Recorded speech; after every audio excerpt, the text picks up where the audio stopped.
Bom, vamos falar agora de música aqui no Jornal Diário. Eu recebo aqui ao meu lado da bancada o cantor e compositor Marcos Góes. Marcos, muito obrigado pela tua presença aqui hoje. Eu que agradeço. E vamos falar de um assunto tão bom que é a música, Isso. né? Você que tem tanta experiência aí no ramo da música gospel, vamos trocar um pouquinho de experiência e falar um pouco desse crescimento da música gospel no nosso país. Como é que você vê essas grandes gravadoras, como a Som Livre, por exemplo, apostando em artistas gospel? Como é que você vê esse crescimento no mercado nacional?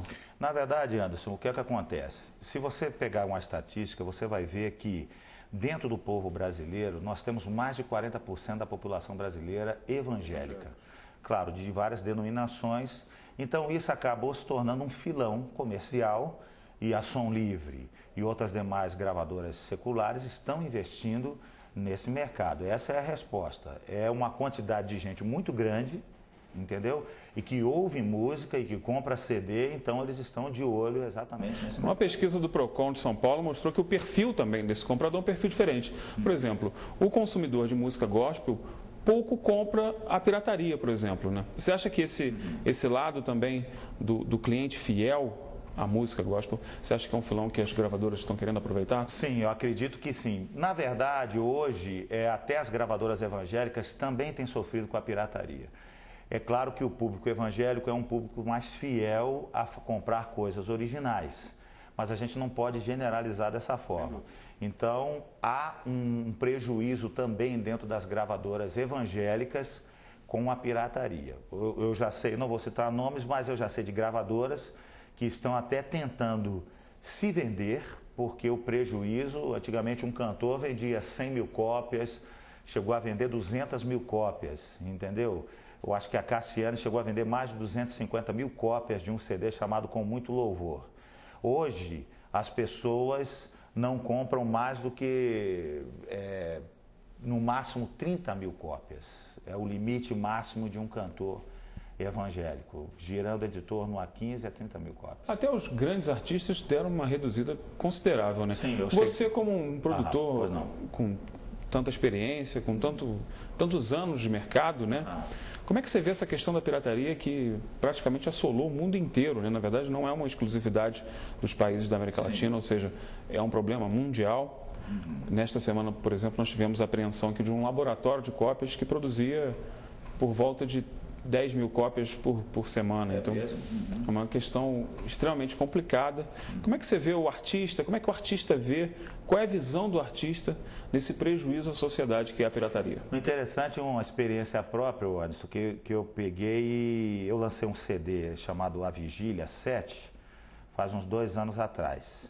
Nós lançamos junto com a nossa editora, que foi a Efrata Music, e nós lançamos, e aí o que aconteceu? Não demorou 6 meses, eu já encontrei o CD inteiro para você baixar de graça na internet. Entendeu? Inteiro para você baixar. Então, quer dizer, e eu não vendo no comércio. Entendeu? Os meus CDs eles vão para igrejas que nos chamam para fazer programações, ou as pessoas compram através do nosso site.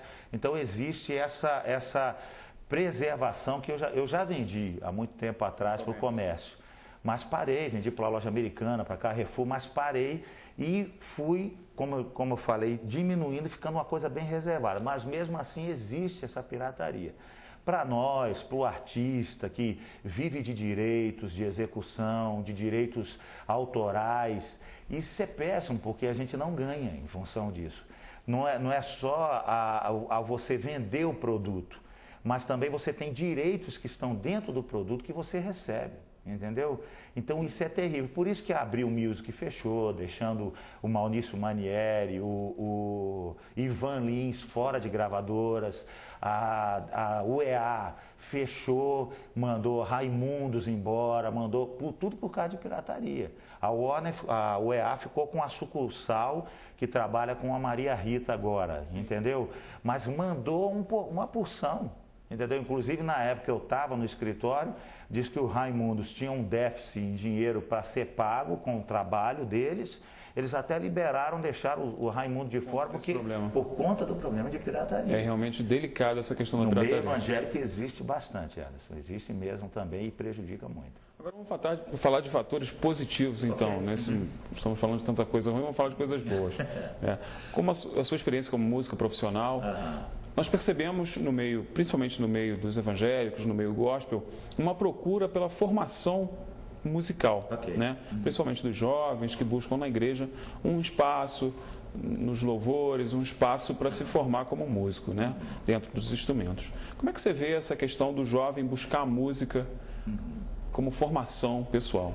Eu acho muito interessante, até aqui em Teresópolis e também em vários outros lugares, existem igrejas que investem nessa formação.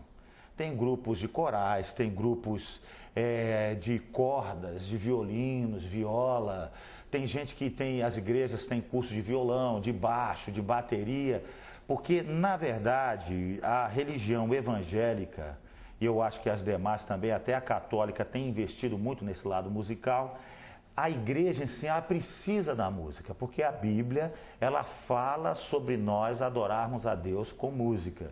Então, isso é uma coisa assim primordial para dentro da igreja.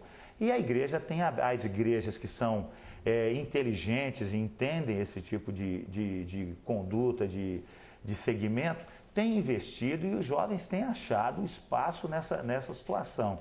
A gente vê grupos, tem igrejas que têm vários grupos dentro da própria igreja. É o grupo dos adolescentes que tocam rock, é o grupo das senhoras que cantam num coral de senhoras, o coral de homens, o ministério de louvor dentro da igreja. Então é muito bonito quando você chega numa igreja e você vê praticamente todos os membros da igreja, eu já vi isso, já viajo e vejo muito isso, todos os membros da igreja envolvidos com música. É interessante ver também que são diversos ritmos, né? Não são ritmos segmentados, são diversos ritmos representados e com uma mensagem positiva para aquela comunidade. Eu volto até a salientar que, por exemplo, não há nada contra ritmos na Bíblia. Eu estava até em São Paulo semana passada e eu vi um grupo que estava inanciando tocando pagode no culto. Então, é claro e evidente que todos nós temos gostos diferentes. Eu tenho um gosto, você tem outro gosto musical. Mas, na verdade, biblicamente, você não tem nada contra ritmos. Então, quer dizer, se o rapaziada quer fazer um grupo de pagode e isso vai exaltar a Deus sem agredir ninguém, é extremamente válido, entendeu? Então a igreja, como você falou, assim, muito interessante, tem vários tipos de ritmos, uma riqueza enorme de sons e de instrumentos, e isso que faz essa diversidade ficar linda e bonita, muitas vezes, num culto eclético, né? Num culto de uma igreja eclética. Sem contar no aspecto social também, né? Que é trazer esse jovem para a igreja, para essa capacitação. Né? Sim, é muito interessante. A música, através da música, você pode transmitir várias coisas, entendeu? Por exemplo, se você está triste, você chega em casa e você bota uma música alegre e automaticamente, daqui a poucos minutos, você já se elevou daquela tristeza. A música tem esse poder transformador. E quando a igreja ela é eclética e tem isso, é muito melhor. O desenvolvimento social, como você falou, o desenvolvimento sentimental das pessoas que estão dentro daquela igreja em relação a Deus, fica muito mais fácil, muito mais rico e muito mais que tem relevância, que é elevado na vida das pessoas.